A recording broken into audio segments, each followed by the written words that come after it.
I ragazzi, si sa, vanno di fretta e spesso giocano d'anticipo sui tempi, ma dovranno ufficialmente ancora aspettare, almeno fino alla fine del mese, per potersi sedere qui, sui gradini del monumento ai caduti di tutte le guerre di Piazza Vittoria. Una piccola rivoluzione, quella in arrivo in città, con la proposta di delibera per togliere i divieti di sedersi sui monumenti e di sdraiarsi sulle panchine. Treviso rimane comunque una bella città, anche se c'è qualche persona che si siede sui monumenti. Non penso che succede anche nelle grandi città, a Milano, Roma.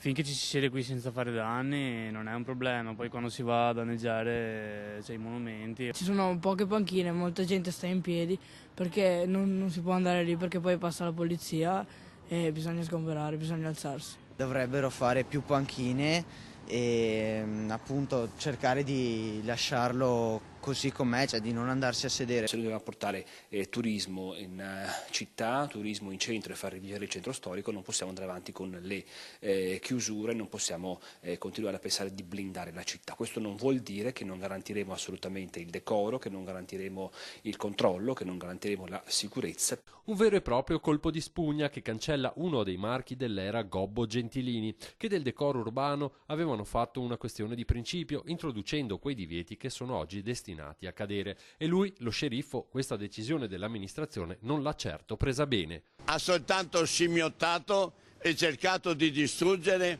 quella realtà ventennale che Gentilini aveva portato. I bivacchi bolscevichi non devono prendere occupazione o prendere coscienza o occupare i posti sacri della patria. La proposta stilata dal presidente della Commissione Statuto, Domenico Zanatta, dovrà essere valutata ed approvata dal capo della Polizia Locale. Per il definitivo cambiamento del regolamento di polizia urbana bisognerà poi aspettare la votazione del Consiglio Comunale di fine mese.